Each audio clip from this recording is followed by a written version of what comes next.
Welcome to this evening's public lecture sponsored by the John C. Danforth Center on Religion and Politics as part of our ongoing series of Danforth Distinguished Lecture events. We are also privileged in this instance to have as our co-sponsor the Washington University Assembly Series. I'm Lee Schmidt, acting director of the center, filling in for Marie Griffith while she is on academic leave. If you haven't done this on your way in, I invite you to take information available on the table outside on your way out this evening about the center's broader enterprise, including our other upcoming public events. I also invite you to join our email list, to contact us with any questions or feedback, and to follow our online journal on religion and politics. As no doubt many of you have already heard by now, the center serves as a nonpartisan, research-oriented, public-minded venue for fostering rigorous scholarship and informing both academic and broader community audiences about the intersections of religion and U.S. politics. We encourage the sustained investigation and careful reflection that make possible serious engagement with the religious and political debates that shape American life now and in the past. With those ambitions set before us, we could hardly have a more appropriate and accomplished speaker than Stephen Prothero, a professor in the Department of Religion at Boston University, a scholar of American religions, very much in the plural. His books, as impressively broad-ranging as they are numerous, have established his reputation as an acclaimed public intellectual, a go-to commentator on American religious life who consistently makes plain why the study of religion matters, both nationally and transnationally. His books include The American Bible, How Our Words Unite, Divide, and Define a Nation, published in 2012, God is Not One, The 8 Rival Religions That Run the World and Why Their Differences Matter, published in 2010, the New York Times bestseller, Religious Literacy, What Every American Needs to Know and Doesn't, published in 2007, as well as American Jesus, How the Son of God Became a National Icon, published in 2003, which was named one of the top religion books that year by Publishers Weekly. He is a frequent interlocutor on religion on National Public Radio, as well as on television, including on CNN, NBC, MSNBC, Fox, and PBS. His ease, wit, and insight have also been amply displayed in appearances on The Daily Show with Jon Stewart, The Colbert Report, The Oprah Winfrey Show, The Today Show, and The O'Reilly Factor. A regular contributor to the Wall Street Journal and USA Today, he has also written for the New York Times, the Washington Post, the Los Angeles Times, and the Boston Globe. As prodigiously active as a speaker as he is a writer, Professor Prothero has lectured across the country on college campuses, at churches and libraries, interfaith gatherings, and even at the White House, working assiduously to raise the nation's religious literacy. In 2012-2013, Professor Prothero was a Goldman Sachs Senior Fellow at the Smithsonian's Museum of American History, where he is leading efforts to bring religion more fully into view as part of the nation's public memory. He received his BA from Yale in American Studies and his PhD in the study of religion from Harvard, and has taught at Boston University since 1995. We are delighted to host him here at Washington University, all the more, I must say, because his daughter Molly, who happens to be a student here at WashU, also happens to be such a great coworker with us at the center. Indeed, Molly's working the event tonight for us. We are delighted for this opportunity to hear Professor Prothero's lecture tonight, which is drawn from his latest book project on the history of America's culture wars. His title this evening is Why Liberals Win, America's Culture Wars from the Election of 1800 to Same-Sex Marriage. Please join me in welcoming Professor Stephen Prothero.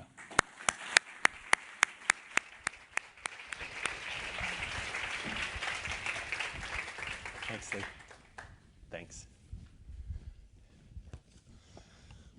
Wow, I'm glad that was on tape. That was the best introduction of me I've ever heard. That person sounds very impressive. Thank you, Lee. It's great to be here at Washington University. It's nice to see Lee and Marie Griffith again, who I've known for a long time in this field, along with some others involved in the center. I'm also very impressed you figured out a way to get my daughter to come to one of my talks. That's much appreciated. So it's great to be here. It's also fun to be speaking on the culture wars at a place that earlier this year hosted a conference called Beyond the Culture Wars. And as you will see tonight, I don't think there is to be much of getting beyond them, at least not anytime soon.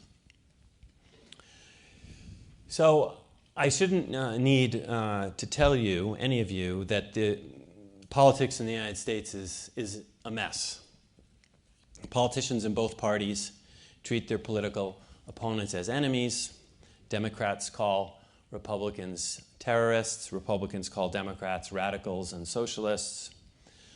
We've been doing this for decades on so-called values issues, questions from abortion to homosexuality that many see as matters of absolute morality or unchanging biblical truth, and therefore not subject to negotiation or compromise. But in recent years, this MO has spread from cultural politics to politics in general.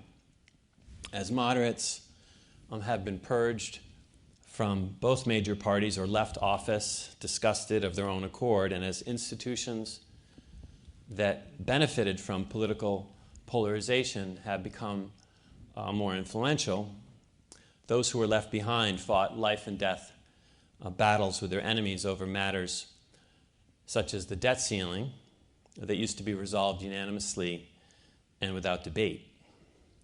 The outrage that had long been reserved for disputes over family values bled into debates over marginal tax rates and presidential appointments. This expansion of the footprint of the culture wars has made our politics even more polarized and our politicians more partisan. And as a result, approval ratings for Congress are hitting all-time lows. The latest I saw was 7%, which means Congress is less popular than, according to a recent survey, than root canals, head lice, and communists as well, also more popular than members of the U.S. Congress. But polarization is not confined just to Capitol Hill. It could be that Facebook is at fault for seducing us into spending less time with people with whom we disagree politically. It could be the fault should be apportioned to gerrymandering, the redrawing of congressional districts. But either way, Republicans and Democrats are more deeply divided today than they have been in my lifetime, with roughly a third of rank-and-file party members today seeing the opposing party as a threat to the nation's well-being. And in fact, this hyperpartisanship has gotten so bad that it's no longer confined to politics itself. It now has spread into art and sports and even into the marketplace. Companies such as Chick-fil-A and Hobby Lobby now wear their conservative politics on their sleeve. And a smartphone app called Bipartisan, that's B-U-Y, partisan, will help you spend your money on companies that align with your political ideology. Apparently, Dawn dish soap is Republican and Celestial Seasonings tea is Democratic. This is a civil war without violence, writes conservative journalist and blogger Andrew Sullivan, and we are the two countries now.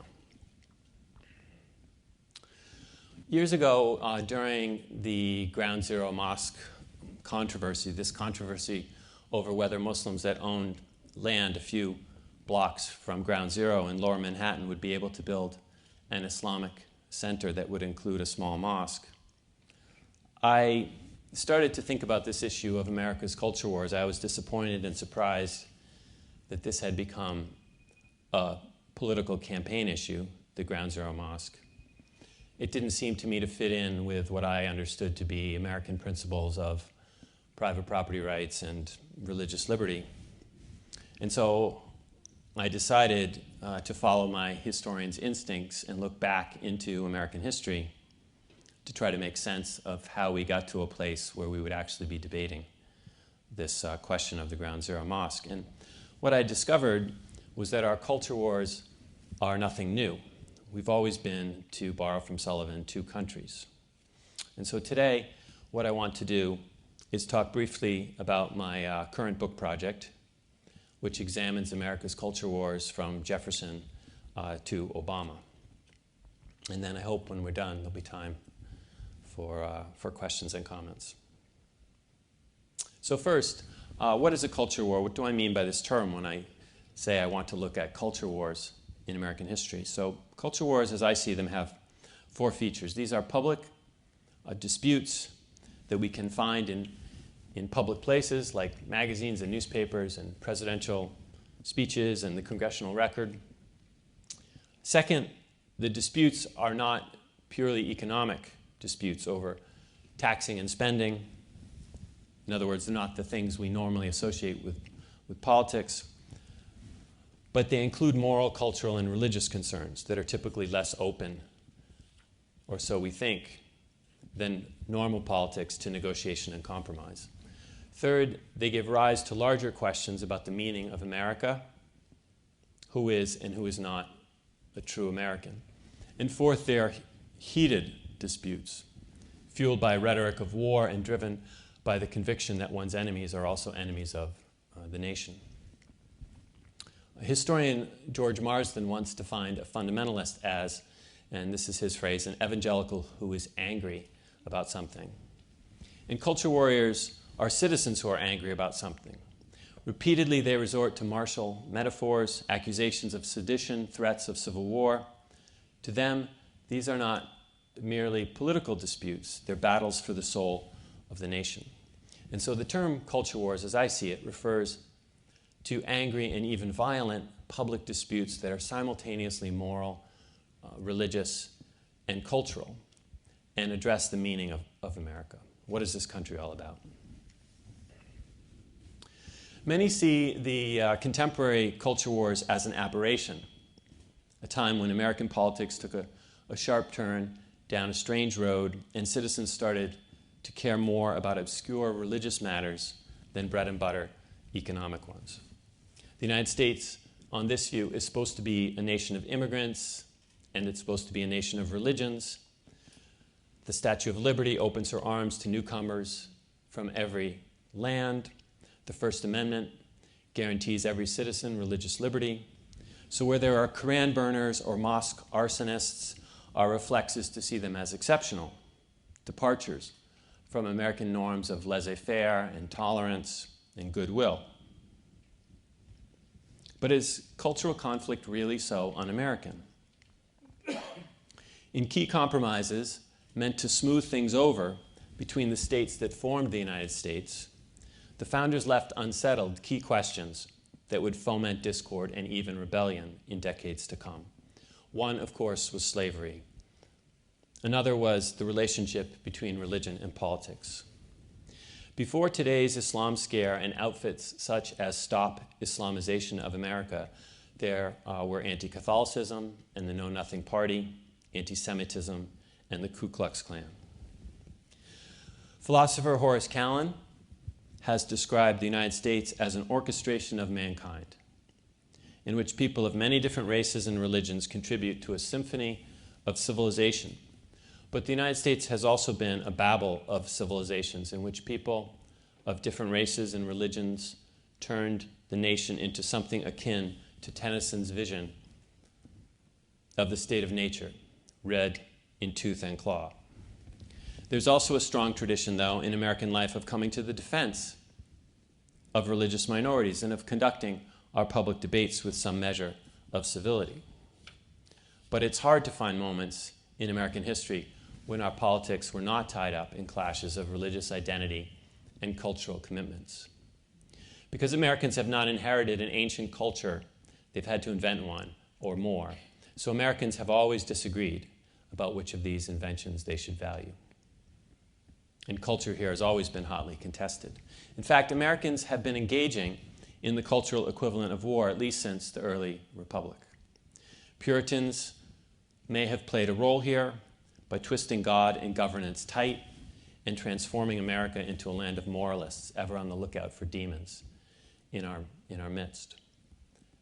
But whatever culture wars were prosecuted in the colonies ended when the first shots were fired at the Battle of Lexington and Concord in 1775.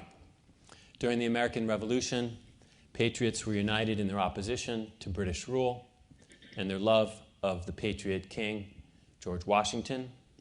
But not long after the muskets went quiet and the cannons grew cold, Americans turned on one another in a series of culture wars about the propriety of the French Revolution and the meanings and ends of their new nation, on questions as varied as polygamy and free thought, Catholicism and Mormonism, temperance and abortion. They denounced their fellow Americans as ungodly and immoral. So this book that I'm working on has 5 episodes in this ongoing story of America's culture wars. I want to talk a little bit about each of them now to give you a sense of what the book is about, and then I want to talk about some of the arguments I advance before we engage in some conversation together. The first of these 5 episodes is the election of 1800. This is the election that pitted Thomas Jefferson and the Jeffersonians, sometimes also called Republicans or Democratic Republicans, against the Federalists and John Adams. And it happened against the backdrop of the terrors of the French Revolution, which acted in a way in these early culture wars like the 60s do in ours, where you kind of align on a given side based on how you look at the 60s or how you look at the French Revolution. This culture war included a battle on the House floor, and when I say a battle, I don't mean discussion, I mean someone spitting tobacco into another congressperson's eyes and then someone hitting them with a hickory cane and another coming back with fireplace tongs. This is a time, by the way, when they had a fireplace on the floor of the House. This happened at a time unlike our own, in which every single paper was a partisan newspaper. There weren't nonpartisan papers really in America in 1800. The Federalist papers called Jeffersonians the very refuse and filth of society. Jeffersonian papers called Adams blind, bald, crippled, and toothless. Jefferson called Federalists enemies of our Constitution and referred to their time in power as a reign of witches. Alexander Hamilton on the Federalist side spoke of saving the United States from the fangs of Jefferson. Federalists, who are the conservatives in this culture war, were popular in New England among merchants. So we have a period here where New England is the sort of the hotbed of religious conservatism. They favored a strong national bank. They favored a strong executive branch, strong Senate. They were in favor of state establishments of religion, where the states could tax and give money to religious denominations to support various forms of Protestantism. They favored England over France in foreign affairs. Their key words were security and order and stability. On the other side, on the left, in this culture war, the Jeffersonians were popular among farmers in the South. They opposed the national bank. They favored agriculture over commerce. They pushed for low taxes, for limited government, for popular sovereignty. Their key word was liberty, which could only be secured by representative government, by states' rights, and by the separation of church and state. According to Federalists, Jeffersonians were Francophilic anarchists willing and eager to sacrifice social order on the altar of liberty. According to Jeffersonians, the Federalists, were Tories in disguise, an Anglican, monarchical, and aristocratic party consisting of, and I'm quoting here, timid men who prefer the calm of despotism to the boisterous sea of liberty. But the key issue in the election of 1800, the issue on which it turned, was Jefferson's religion. Was he, as Massachusetts Federalist Theophilus Parsons said, the great archpriest of infidelity? Or was he, as the Connecticut Current intimated, a secret Jew or Muslim? As you might recall from your history class, the election ended in a tie. This was the period before when you would vote for president, and the electors would vote, and then whoever got the most votes would be president, and whoever got the second most would be vice president. So we didn't yet have the system of running with a ticket.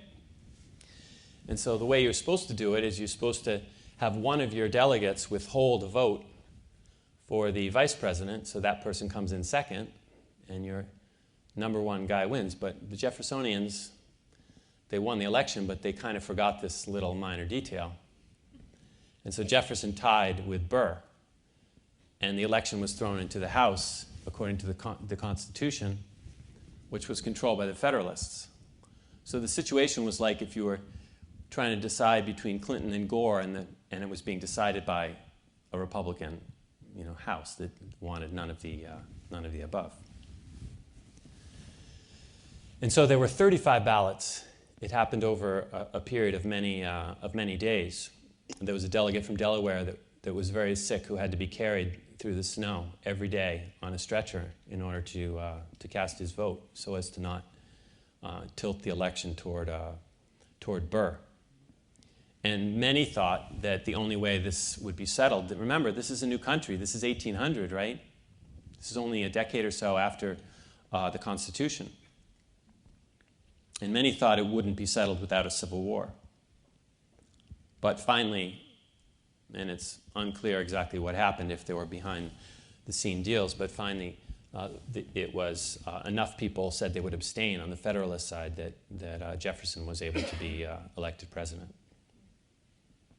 And in his first inaugural, Thomas Jefferson attempted to calm things down by, among other things, evoking God, which is something he had hardly ever done before in public. And he also made a plea for conciliation that becomes, in my view, one of the great expressions of our great tradition of conciliation in American politics, one that has been submerged in recent decades.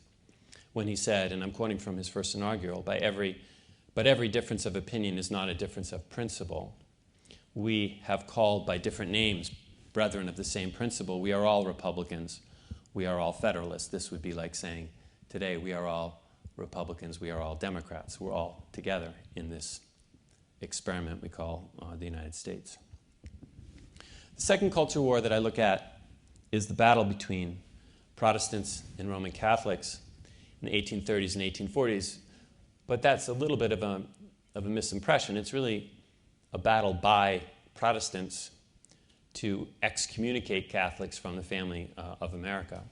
And I begin this story with the story of the burning of the Ursuline convent in Charleston, Boston, now called Somerville, Massachusetts, in 1834.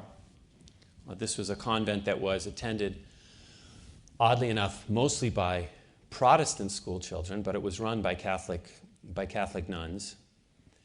And there were Protestants in the area that didn't like this convent, and they got in back and forth feuds with the nuns at the convent, and they finally decided to burn the convent down.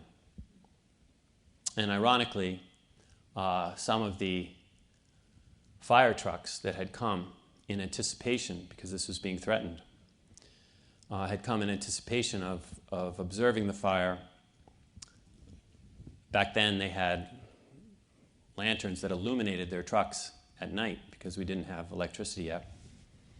And those lanterns were actually used to light the fires that burned down the Ursuline convent. So the firefighters actually provided the fire to burn down these these convents. And this led to a big debate in Boston about Catholicism and whether Catholicism was compatible with American principles, and arguments that it wasn't, for three main reasons. One, that Catholics were immoral.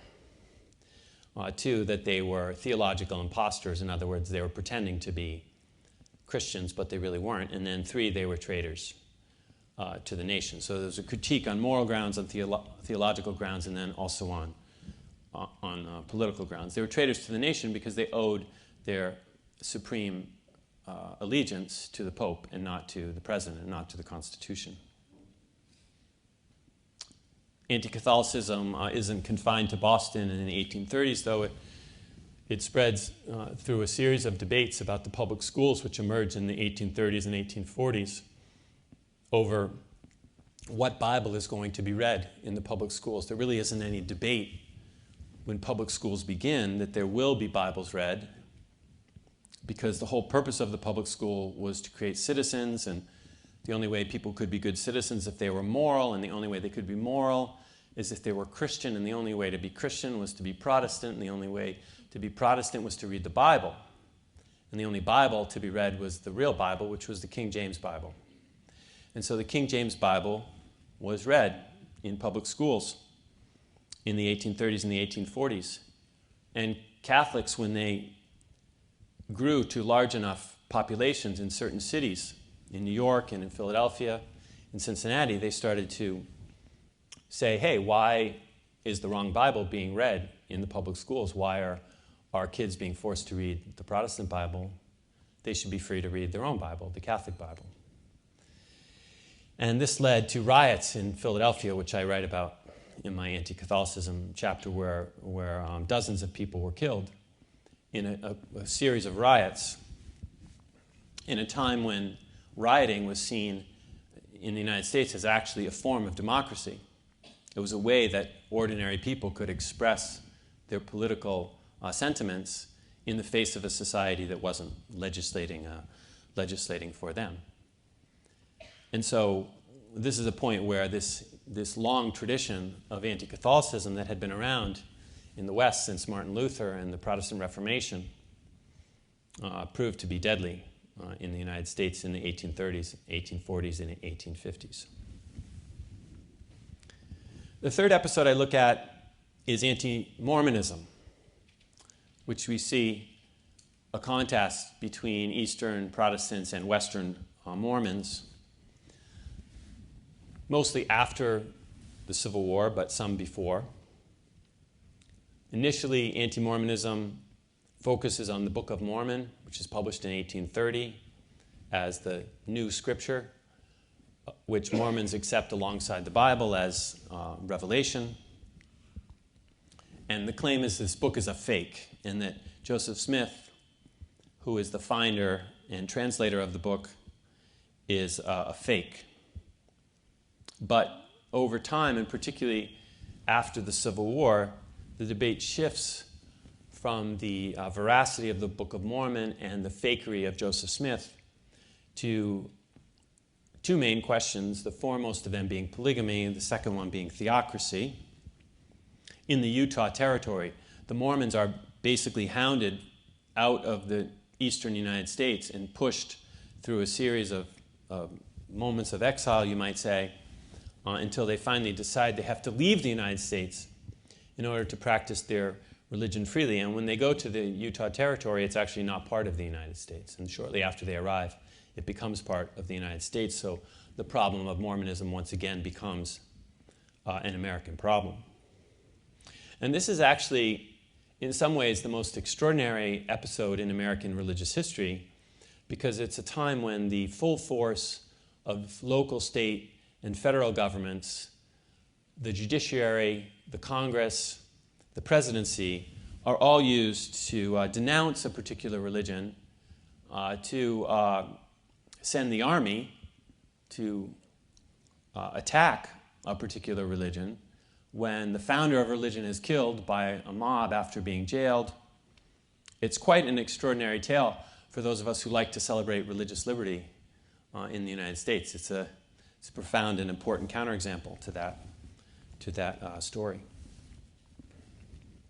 Mormons called their critics un-American for warring on religious liberty and for trampling the Constitution. And they also defended polygamy on sociological and biblical grounds. They argued that, have you read the Old Testament lately? You know, have you looked at how many wives the various Hebrew patriarchs had? The number was not one. The number was greater than one in most cases, they argued. And so we are reviving a biblical tradition. The Mormons are identifying in the Bible more with the Israelites and the Hebraic culture than with the New Testament stories. And they also make sociological arguments for polygamy. They say that actually there is not monogamy in the East. What there is prostitution and infidelity and broken homes in the East. And what there is in the western Utah territory is marriage, where there is no adultery and where there is no prostitution. They make demographic arguments about the fact that there are more men. I mean, there's women who will remain unmarried unless there's the possibility of multiple women being attached to a single husband. And so they try to defend their tradition. But the critics of Mormonism see no constitutional cover for heathenism, that Latter-day Saints Church, as the Mormons are officially called, is an enemy of the state, they argue, for reasons parallel to the Roman Catholic story, because they follow a different sovereign than the sovereign that Americans follow, namely the president. They have their own president whom they follow. That Mormonism is treason against the government of God.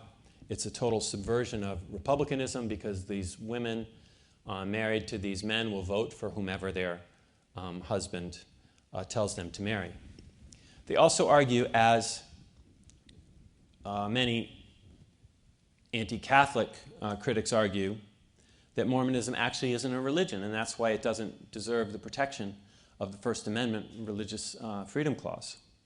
Mormonism is a business enterprise, or Mormonism is a political conspiracy. It's not really a religion. This debate starts to come to a close in 1890, when the president of the Latter-day Saints Church issues a manifesto where he agrees to give up on polygamy and on theocracy and bend his tradition toward mainstream American norms of the separation of church and state and monogamy. The fourth culture war I look at is the battle between drinkers and teetotalers, between the wets and the dries in the Prohibition era of the 1920s into the early 1930s. This is the period when the 18th Amendment is passed to outlaw the sale and drinking of alcohol, and the 21st Amendment is then passed to repeal a constitutional prohibition. And this is a period where we have preachers like Billy Sunday, the best-known preacher of the time, who starts his career as an outfielder for the Chicago White Sox, ends his career as the most popular preacher in the United States, who denounces prohibition in a famous sermon he gave hundreds of times on booze, where he calls booze the mother of all sins. Carrie Nation famously has her hatchetations, as she calls them, where she takes a hatchet into the saloon, which is the object of the hatred of the prohibition movement, and starts hitting the bar and hitting the mirrors and hitting the bottles and breaking them as a protest against saloon culture. But this movement is not just about booze, it's not just about the saloon. It's also a wider culture war in my reading, about jazz, about organized crime, about the automobile, about sex, about racial mixing. And the core tension here, as I see it, is between diversity and homogeneity. Is the United States a blend of many peoples, or is it a white Anglo-Saxon Protestant country? Today's culture wars started in the late 1970s, and they're still going as I understand them today. They begin with a debate over segregation academies, when the IRS in the late 1970s changes a rule so that segregated white private schools founded after the 1954 Supreme Court case Brown v. Board of Education mandated the desegregation of public schools in order to get around that Supreme Court case. In many cases, there were whole towns that would close down their public schools. So they had no public school, and then they would open, sometimes in the same building, a new private school, which was not subject to the desegregation rule, which only applied to public schools. And then all the students in the town could pay $1 to go to the segregation academy, which would admit only white people. So they were functionally the same schools. And these segregation academies grew up in the late 50s and particularly in the 60s all around the South. And the Supreme Court, the IRS issued a rule in the late 70s saying that these groups would not have tax-exempt status anymore, because how could you say that they should get the privilege of tax exemption in a country that had decided by its highest judiciary that what they were doing was contrary to the principles of the United States. And this galvanized the group that comes to be known as the religious right, where they really start to protest the incursion of the federal government into what they see as their way of life. It did not begin with Supreme Court rulings against religion in the public schools in 1962 and 1963. That didn't galvanize the religious right. It didn't begin with Roe v. Wade in 1973, which also didn't galvanize, got a big yawn from white evangelicals for the most part, Roe v. Wade. This was really what did it. But over time, this initial focus on race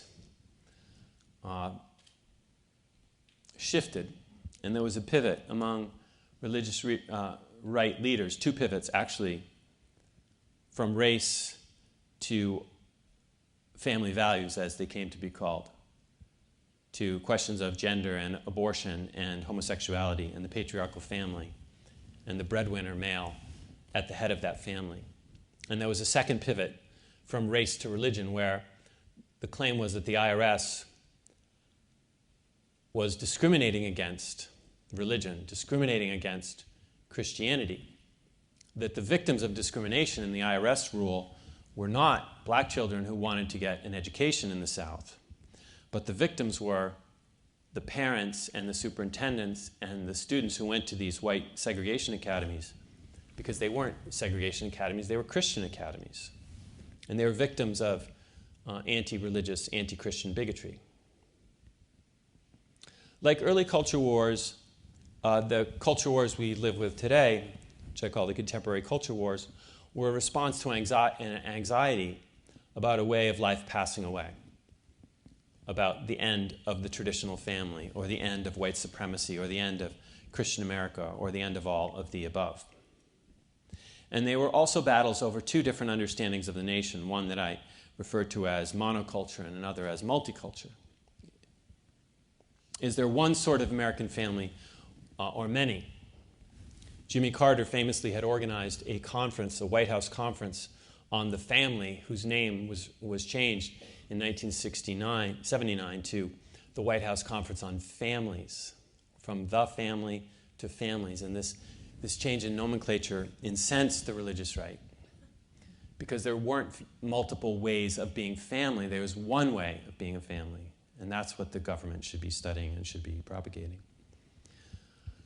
Is the United States a Christian nation, or, to borrow from President Barack Obama's first inaugural, a nation of Christians and Jews, Hindus and Muslims and non-believers? Again, the one or the many question. One religion or many American religions. Is this a place for one race, or is it a composite nation, as Frederick Douglass once put it? So as I explore these 5 episodes, I make 3 main arguments. about the culture wars. The first is that culture wars cannot be reduced to moral contests, pitting moral absolutists against moral relativists. This is a position taken up in the first great book about the culture wars, published by sociologist James Davison Hunter in 1991, where he says that American politics is not about competing political parties or economic theories, but in his words, about competing moral visions. On the one hand, people who believe in unchanging, transcendent authority in Scripture and natural law, and on the other hand, people who believe in malleable, earthbound authority that resides in the self rather than in the transcendent.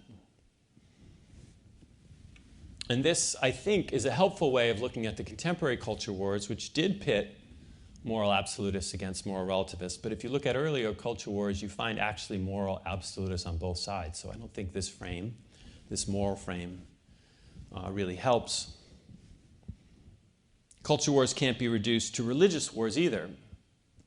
This isn't a battle between people who see America as a religious project and people who see it as a secular project. This is a view that's common on the religious right, where there's this complaint that the Supreme Court took God out of the public schools, it took God out of the public square in the early 1960s. It's also popular on the secular left.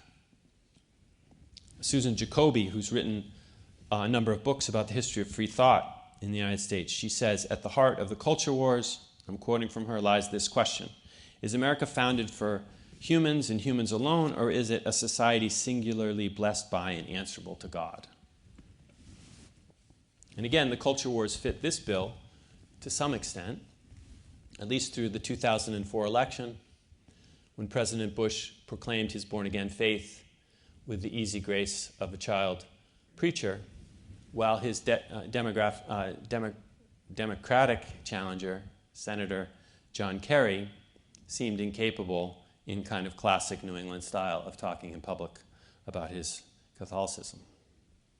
But our culture wars are rarely battles between belief and unbelief. They're usually intra-religious affairs between religious folks of one sort versus religious folks of another. So between Protestants and Catholics, or Protestants and Mormons. Another popular interpretation is that the culture wars are just economic wars in drag. And we see this in Thomas Frank's bestseller, What's the Matter with Kansas, published a decade ago, where he makes the argument that culture wars are distractions from real politics, which is about money and about political power. They're cynical tactics used by Republican politicians to con cultural conservatives into voting against their own economic interests in Kansas and elsewhere in the heartland. And Frank writes, the trick never ages, the illusion never wears off. Vote to stop abortion, receive a rollback in capital gains taxes. Vote to make our country strong again, receive deindustrialization. Vote to strike a blow against elitism, receive a social order in which more is more concentrated than ever in our lifetimes. And I think what Frank ignores is that human beings are cultural as well as economic animals. Why assume that real politics is about economics and that religion, morality, and culture have nothing to do with it? And so my first argument is that culture wars need to be seen as cultural wars, as fights that engage on a number of fronts, but cannot be reduced to morality or religion or economics alone. They're all of the above. But they're also cultural. They're accelerated by anxieties about the loss of old forms of life and the invention of new forms that pit monoculturalists holding on to a unified past against multiculturalists who are thrilled by an increasingly diverse nation. The second argument of this project is that culture wars are conservative projects. Culture wars are battles between conservatives and liberals, but only superficially so. And deeper, they are conservative morality plays, which are directed and written by conservatives, in which liberals act as props or play very minor roles. Modern conservatism is rooted, as I see it, in a narrative of loss and restoration. A form of culture is passing away, and it is worth fighting to revive it. In this regard, modern conservatism has obvious affinities with modern evangelicalism, which also offers meaning amidst uncertainty through a narrative of loss and restoration, of lost souls at revivals, and a Christian America stolen away by secularists. It too has affinities with the Bible. As Adam and Eve look over their shoulders on their exodus from Eden, as they mourn their loss and plot its reversals, they become the first conservatives. Still, there is much debate about whether the contemporary culture wars started on the left or the right. Conservatives repeatedly say the left started it by banning prayer from the public schools or by pushing for the civil rights movement or for women's rights or for Roe v. Wade. But as I see it, this is advocacy and politics, it's not history. And if you look at the history, what you'll find, I believe, is what I found, which is that conservatives typically fire the first shots in the culture wars. Anti-Catholicism and anti-Mormonism were not backlash movements against revolutions on the left. They were reactions to the immigration of Catholics and the invention of Mormonism. And similarly, the culture wars of the 20s and 30s were responses to the rise of the saloon, to mixed drinks and to interracial dating. But the imagination of today's cultural conservatives says that feminists in the 60s were bra burners, angry activists who hated not only men, but also the traditional family, and perhaps even America itself. But activists for women's rights were not typically culture warriors. Few of them were angry, and many of them were Republicans who voted for Richard Nixon in 1968. The Equal Rights Amendment, the signature legislative effort of the women's movement, was endorsed by the Republican Party platform every 4 years from 1940 until 1976, and it was ratified by Texas and by Tennessee and by Kentucky, states rarely associated with radicalism. But culture wars are not just instigated by the right, they're waged disproportionately by the right. The metaphor of war in culture war conjures up two sides in the American Revolution, for example, advancing on each other in relatively equal numbers of blue and red coats. But most of the shots in the Concords and Lexingtons of our culture wars were fired by those who had the most to lose as the nation opened its borders to Irish Catholics and its arms to lesbians and gay men. To be sure, the left responded in each case and provoked skirmishes of its own. But if you are looking for an infatuation with violence, both real and imagined, you are going to find it more often and more floridly on the right than on the left. And my third and last argument is that America's culture wars have been won by pluralists on the left. If culture wars are conservative morality plays produced and directed by conservatives, then we should expect right-wingers to play the big roles and wannabe culture warriors on the left to be assigned the bit parts. We should also expect conservatives to get the best lines, and we should not be surprised that conservatives cast themselves as the victims. What is surprising is that these dramas always seem to take on a life of their own, overtaking the intentions of the writers and directors. Gays and lesbians get marriage. A papist and an infidel get the White House in Kennedy and Jefferson. In every case, those who declared war on Jefferson or Catholics or Mormons or the sins of the 20s or the abominations of the 1960s go down to defeat. And so there's an obvious and, at least to me, intriguing paradox here that culture wars are conservative projects, but liberals win. How can this be if conservatives are orchestrating them? So liberals may win for philosophical reasons, because the American principle of liberty is on their side. This is the kind of libertarian, so-called Whiggish argument. They may win for practical ones, because the nation is becoming more Catholic or more brown. But the most important reason they win, in my view, is because their opponents attach themselves to lost causes by design. In culture wars from 1800 to the 21st century, conservatives picked fights they were already losing, and once the fight was over, the liberals had, not surprisingly, won. This strategy makes zero sense if the goal is to win. But that's not the goal of culture warriors. Their goal is to preach a gospel of the fallen and the lost, to demonstrate just how far America has descended from the glory of its founding, and just how urgently the nation needs their projects of revival, recovery, and restoration.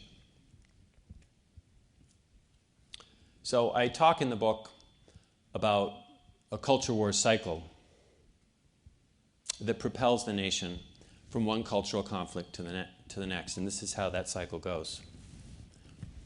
The cycle starts on the right with conservatives anxious about some cultural change they are experiencing as loss. And this anxiety is different in each case. During the election of 1800, which was held amidst the aftershock of the French Revolution, Federalists are anxious about their country falling into chaos. During the anti-Catholicism culture war, Protestants are anxious about the ways that immigrants are remaking their society. The anxiety catalyzing the anti-Mormon culture war concerns the breakdown of what we will later come to speak of as family values. The drama of prohibition and repeal is about alcohol, of course, but it is activated by an anxiety about the complexity and confusion of multicultural modern life. In the contemporary culture wars, conservatives give voice to their anxieties about the browning of their population and with it, the demise of white Christian America. And in the face of each of these anxieties, conservatives launch an attack, blaming their political opponents for the loss they are experiencing and for threatening the health and welfare of the nation in the process. After this first strike, the left strikes back, which is stage number 2 in the culture wars. Progressive launch a counterattack, responding either by defending the change as a positive good, or more often by appealing to the principle of liberty, to insist that American citizens have every right to run for office without being Protestants, or to drink a beer after work, or to secure an abortion. Next comes some sort of accommodation.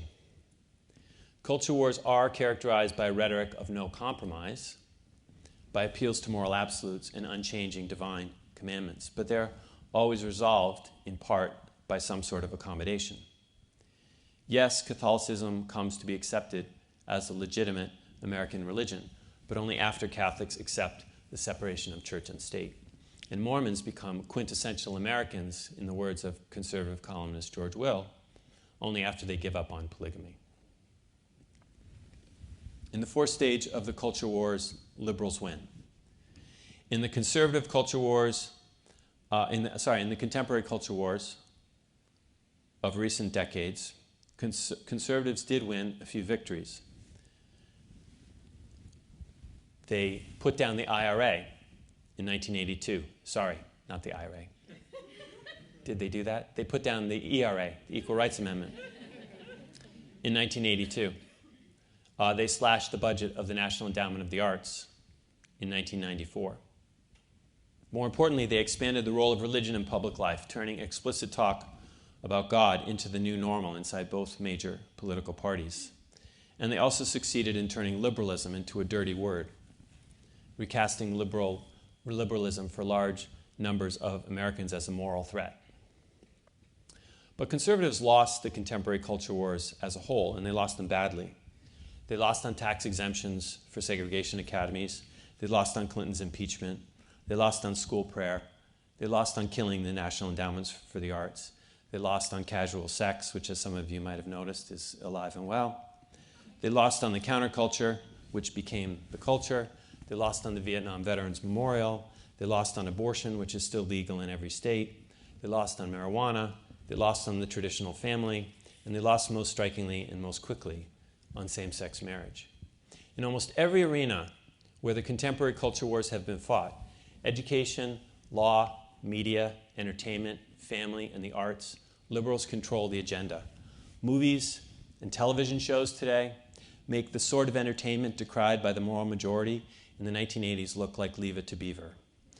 Modern Family has won 5 straight Emmys. HBO's Girls is clothing optional. In secondary and higher education, virtually all of the trends decried in the 1980s by conservatives remain firmly in place, or as sociologist Nathan Glaser put it, we are all multiculturalists now. But liberals did not just win the contemporary culture wars. All the culture wars explored in my project went their way. The Federalists lost and went out of business by the 1820s. Anti-Catholics lost. Anti-Mormons lost.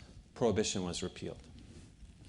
There will always be culture warriors who want to retire after losing a big fight. But for most conservatives, any given loss energizes them for the next conflict, not least because it confirms their victimhood. Having lost one culture war, conservatives become even more convinced that other Americans are out to get them. They become more fearful that American society is going to hell. And so they cast about for another complaint, something else that is precious and is passing away. All conservatism begins with loss, says Andrew Sullivan. And so it goes with America's culture wars, which, at least for conservatives, end with loss as well. So I finished with under 1 minute to go with my allotted time, which means you have 1 extra minute for questions and answers. So I'd love to hear from you. Thank you very much.